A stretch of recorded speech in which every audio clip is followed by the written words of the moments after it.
We live on a sailboat, and when we're not on the boat, we're usually in Florida, which means we can't really escape hurricanes.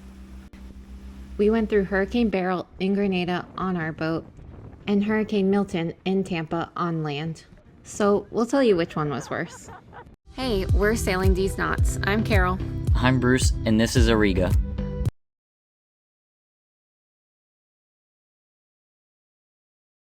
What are we doing? Oh man, well, we kidnapped Wild Bill. Alright, for all you mostly single or slightly taken women out there, we got a new piece of eye candy on the boat. Oh shit. Yeah, he rocks a nice cowboy hat, got fresh sleeves, and introducing William Johnson. Wild Bill. The one and only. And we're taking him to Grenada. So we've been going back and forth about what to do about this impending storm. And at first we thought it was going to Grenada, so we turned to go north back to Guadalupe. And then we heard it was actually going more north, so we decided to turn around and go to Martinique. And we got to Martinique and we found out that it will actually be like 50-mile-per-hour winds predicted here, and it would be better if we went to Grenada. While Bill also has to catch a flight on Saturday to get home. It's Friday. No, it's Thursday evening. Yep. So we just attached to a mooring ball in Martinique, expecting to stay the night and head out in the morning. But we just had to change plans, and we're heading to Grenada now. 36-ish to 40 hours to get there. It's Will's first time sailing, and we're like, well, if he flies out of Martinique, he's gonna be in the airport for like 48 hours. He could also take a ferry to Dominica, but that doesn't look so good either. So I was like, hey dude, can you please come with us? And he said yes. So we're gonna kidnap him for the next 40 hours. So we picked up Will right here in Dominica, and then we went to Martinique and we said, you know what? There's a hurricane coming. Let's get a boogie on. So we sailed through the night, and then we're right here right now. And then by tomorrow morning, we'll be at the southern end of Grenada. We're gonna kick Will off the boat because he's eating too much of the snacks. Facing a hurricane on a sailboat is trying to predict where the storm goes, and oftentimes getting it wrong. In this case, we changed our course to go south, and so did the hurricane. We made it to Grenada in time for Wild Bill to catch his flight, but unfortunately not enough time to continue south to outrun the storm. We're a little too slow for that. Luckily, we'd be riding out the storm in good company. We met up with our friends Nina and Steven and made a very serious plan for the hurricane to come. Hey, this is high quality. Nina's gonna show us her dance move that she knows so well.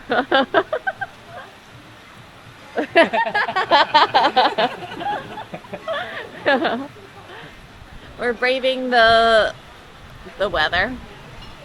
The weather that we knew was coming. Yeah. We're braving the weather.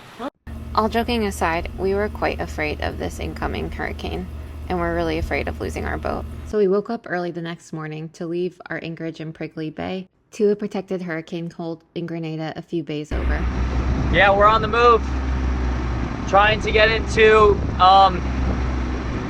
this quote-unquote hurricane hole. We'll see though. We're gonna tie off to the mangroves inside. There are 17 boats that we counted, all heading to Trinidad. We don't have speed like that. By 5 a.m. tomorrow, it's gonna start producing like 18-foot waves off the coast of Grenada and Trinidad. God forbid something goes wrong, we're not gonna be able to make it, and it's just gonna be more dangerous than staying put here in Grenada. Yeah, there's a buzz in the air. You can feel the energy and the commotion. It also doesn't help that we're also battling a 2.5 knot current and a headwind. We're averaging like 1.5 knots along with our friend over here in this monohull, and we are just trying to get to the next bay over. Then we'll go in that bay and it should calm down. We've got trees and mangroves that are higher than our mast. We did this once before, a marathon with like similar winds, 50-mile-an-hour winds, and we counted our blessings. We were like, this is very nice, comparatively speaking. So now we're just gonna essentially try to do the same thing. Once we made the turn into the bay, we were relieved to see how calm it was. Unfortunately, we didn't film a lot of the prep work because it was a mad dash to get the boat ready. We had a lot of help doing so and also helped other boats in the bay to prep their boats as well. All right, so I'm gonna give you the one time on what it looks like to be hurricane ready in some mangroves, med-moored. So we've got a stern line running to the mangroves. We have a bow line running to the mangroves. This is on both sides. And then what we do is we set out 2 anchors off of our bow. The first one, our primary anchor, we let about maybe 200 and some feet of chain. And then this one right here, our spare, that's probably got about 200 feet of rope out. And then, but you know, it's kind of hard with the wind. The wind was coming from the eastern direction. So when we were dropping the anchor, we couldn't really control the stern of the boat. This guy next to us helped us. See, so now this is the stern line. He's got the same over there. That's the guy who helped us. We appreciate it. So next, we gotta remove the head sail and then just button up some of the things outside, take everything that's inside, put it out, or everything that's outside, put it inside. And then, yeah, then we wait. So, but we're pretty protected in this little lagoon. We've got 360-degree protection, which is outstanding. And the worst of it is supposed to come from behind us. They're calling for right now. The last time I checked the weather, it looks like it's about 60-knot winds. One time we experienced that in Marathon. It was like 55 gusting, and we were in a very similar situation, tied off to the mangroves. We had 360-degree protection, and it was the right call. So once we found out this hurricane was shifting south towards us, we decided, you know what, this is a story we've heard before, and we're gonna do the same thing we did before. Tie off and wait it out. Got plenty of ropes. The ropes don't do any good sitting inside the locker, and neither does my anchors. So, yep. And now we wait, kind of, after preparations. So, and then we got to get the fishing poles. As we backed in here, the fishing poles got a little cattywampus. Really scared for. All of the boats in the anchorage were prepped and ready to go. Most of the boats were med-moored like we were to the mangroves, but a few were anchored in the middle. Beryl was expected to hit Grenada as a Category 4 hurricane. After several calls from our family who were concerned about our safety, we decided to ride out the storm in a hotel. I think we've done everything we could. We've got 3 lines on our port side. Yeah, so we've got 3 lines on our port side, all tied off to mangroves, big tree trunks that have been here for a very long time.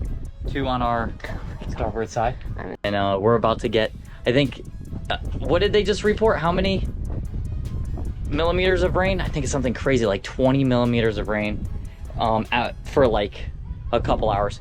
But they're supposed to be over, like, now it's supposed to be 8 inches. I don't know what that is in millimeters. 8 inches of rain now. So what we're really worried about actually is the storm surge. If the boat rises 4 feet, that's going to put extra tension on our back lines, which is going to pull us closer to the mangroves. Before we were touching the mangroves already. Now we're good. So if we float up 4 feet, the back ones will get tighter, and then we'll push into the mangroves just a little bit. Before, like, you could even see, like, we were already trying to wear away a tree, which is not good for the rigging. But now we've got our friends, Adventure Cruise, coming over, and they are picking us up.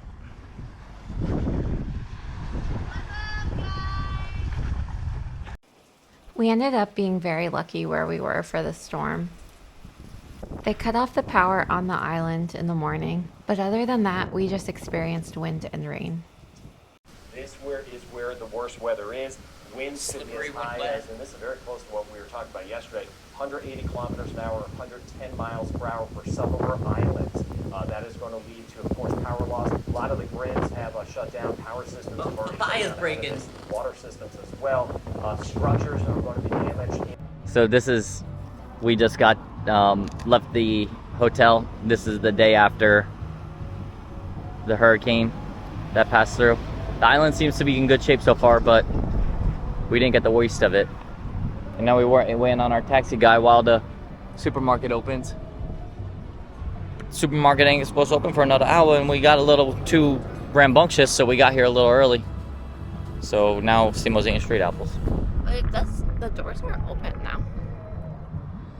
But he said 9. He did say 9. But online it says 8. But that was a step in the right direction.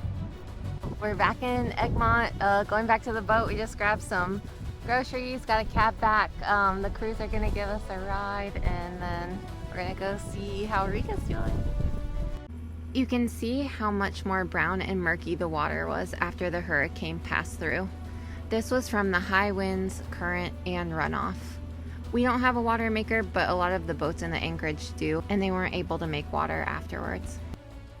Yeah, Ariga, take a look. The worst of it so far that we found is we had a big ass branch on the back seat. Our buddies were saying that they think that we had the best spot because the worst of the storm actually was right over these mangroves, is what we kind of planned for. Is we always try to find, whenever we get really nasty weather like that, got to find where it's going to be the strongest and then just plan for that. But to be honest, I think the worst part of it, everybody in here ended up being all right. So that's pretty good. And the final thing I'm gonna say about that is, oh yeah, some of our friends recorded there being like just 40 knot gusts inside this bay. They said it appeared a little stronger than that, but I mean, it's kind of hard because we're like in a bowl, so it could have like easily spun around or like, you know, not hit that exact spot at 40. But Ariga looks good. Now we're just gonna, you know, make it look like home for the next couple days, because then we got friends coming in, which is great, but we also have another like tropical development right behind us, and I think it's gonna be here in another 3 or 4 days. So we're not moving. We're set here. We're not gonna leave the boat on this next one. I think it's just too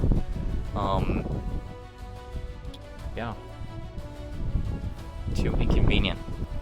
Well, normally our bedroom gets a ton of water in it, and it rained really hard, so we were expecting our bedroom to have a ton of water, and we moved our mattress out of it and we put buckets in there, but there's actually like no water, which is weird, so I'm suspicious. So where is the water? Yeah. Yeah. Our dinghy didn't have that much water in it, so I don't know if where we were at our hotel it just rained a ton, but Right. or we just were protected, I guess. I don't know. Yeah, that's a good point. I think we're so protected from the wind coming this way at 80 knots that the trees were just blocking all of the water from getting in our boat when it was raining sideways. But I mean, it was raining hard. So now it's time to drink some coffee and... Well, we were extremely lucky that we did not experience the worst of the hurricane or anywhere close to it. More northern parts of Grenada and the islands north of Grenada, like Carriacou, were absolutely devastated by Hurricane Beryl. These videos are for the Seven Sisters waterfall hike later that week after the hurricane hit, and you can see how many downed trees there are. The areas more directly hit by Hurricane Beryl are still trying to rebuild from all the damage from the hurricane. We've linked resources if you're interested in learning how to help. We were just talking. Josh brought up a pretty good point. He said, could you imagine that a tree is 100 years old and it's been here for a long time, and then now finally the winds decide to bring it down at its roots? Could you imagine how intense the storm was up here? Have you ever wondered how we prepare for a hurricane in a boat versus a house?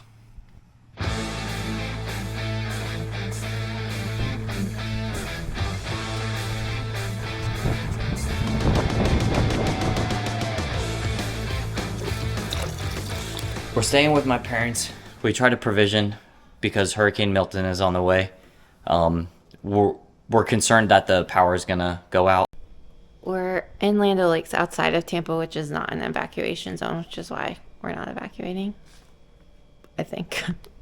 Just in case the power goes out, which we're expecting it to, we've got 3 means to preserve our meat and our produce. We have 1, the generator. After many trips to home improvement stores, a generator was found.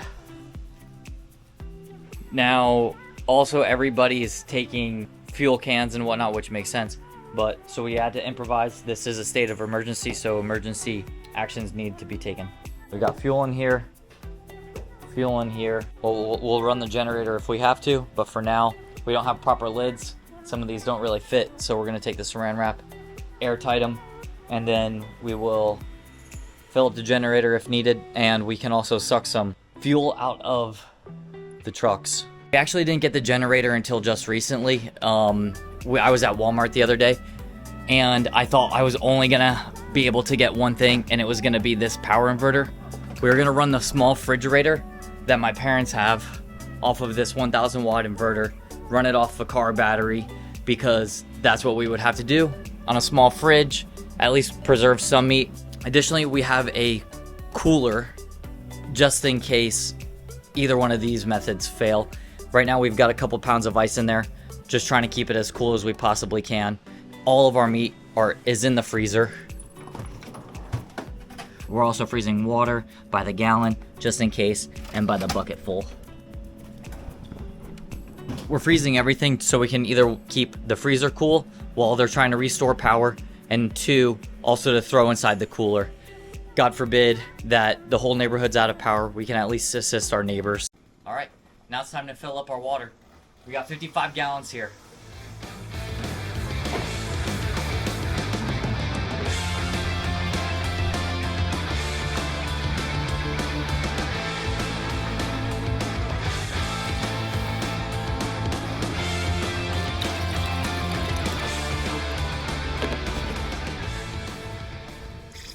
All right, now the last step, got to put on the storm shutters.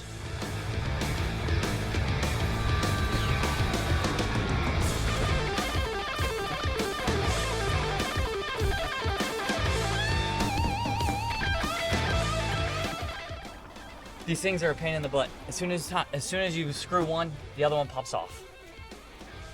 It's really a 3-man job. And it's very dangerous. And I just sliced my finger open. As we were putting up shutters, it was kind of easy to get lazy and be like, oh, well, I don't really want to do it. However, it's still calling for 80-mile-an-hour gusts in this area that we are, Land O'Lakes, Florida. And it's a lot like thinking about a boat. You can't say the chain does any good sitting in the chain locker. These storm shutters don't do any good sitting inside the garage.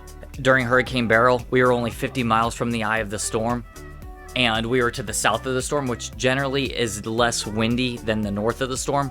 Now we're north of the storm, so I think it's going to be a little windier, and we should be a little closer than 50 miles. We're expecting about 30 miles or so.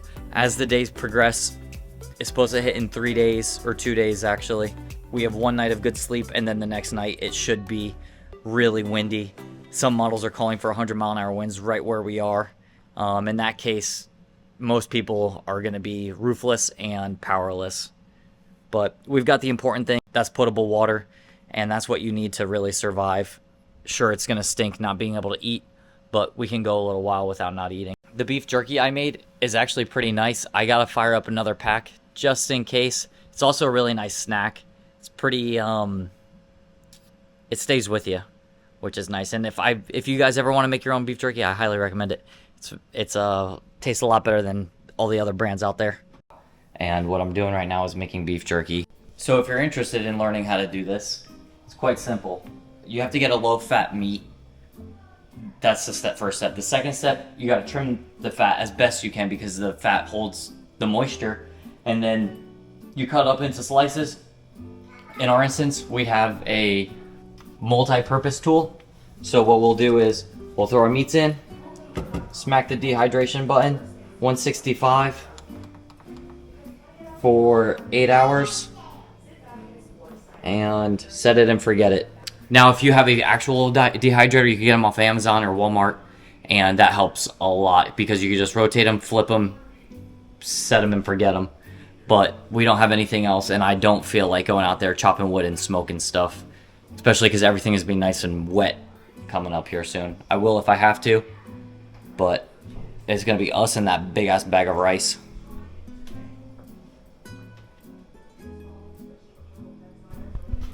and 4 dogs, 2 bunnies, and 7 humans.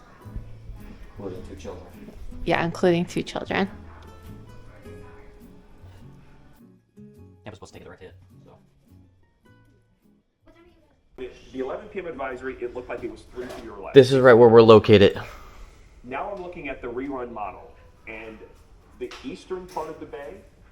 So my biggest concern is there's this lake I'm about to show you guys. And while it's probably 10 feet down, they're expecting a storm surge of 12 feet on the coast, 15 feet on the coast in this area.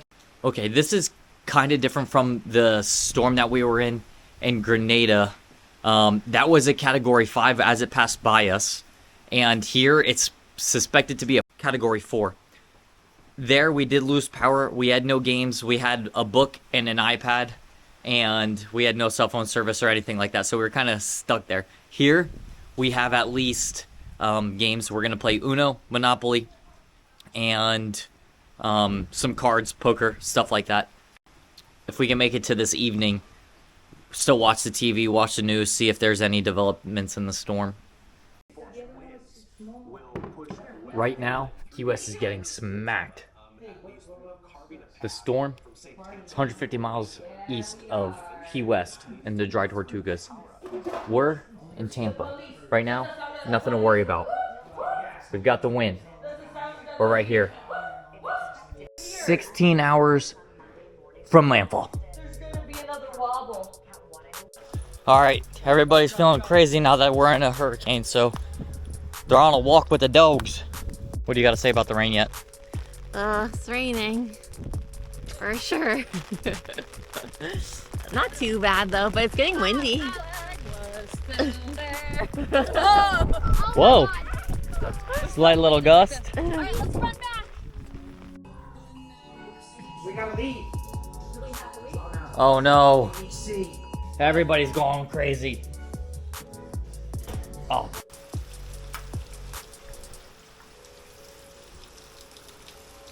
No shoes? Oh. Watch it! Watch it, Ava! Remember us? Remember me!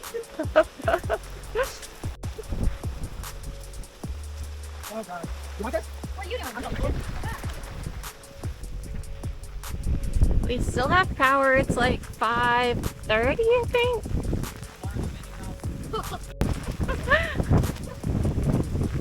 With me, you guys. Oh my gosh, it's cold. The storm drains are able to keep up, which is nice. Whoa.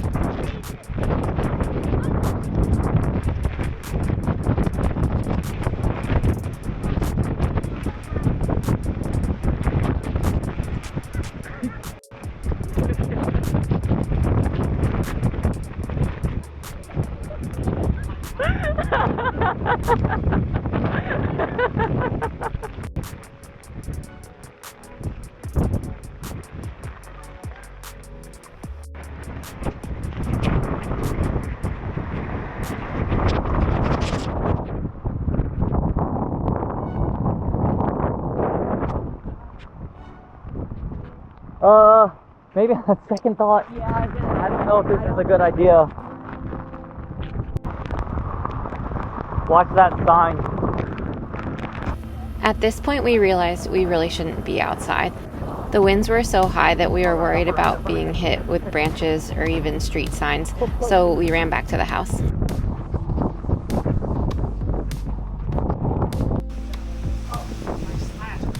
Done. Oh. The slacks came broken off.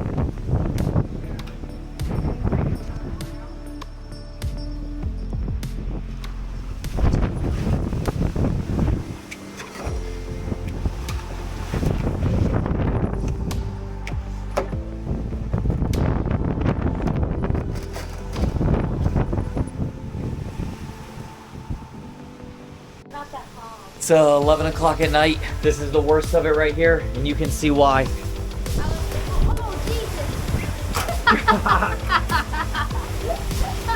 Goodness. That is gusting miles an hour right there, easily.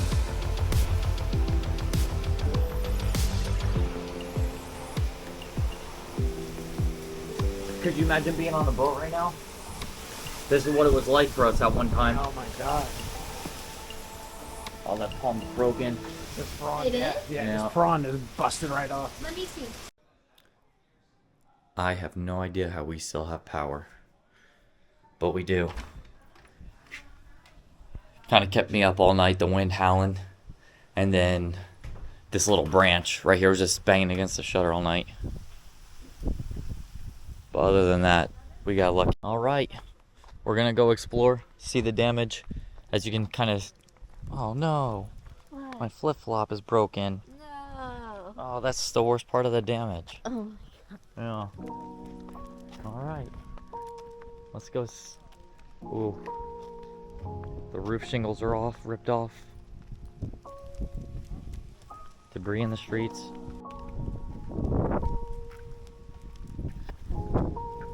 I would say overall, with how windy it was, this isn't too bad. I mean, we see a couple knocked down trees. Mostly it's just debris. A couple panels of fences, some sticks, leaves, minor roof damage. I just don't know how we got so lucky. Hold breath. Hold it.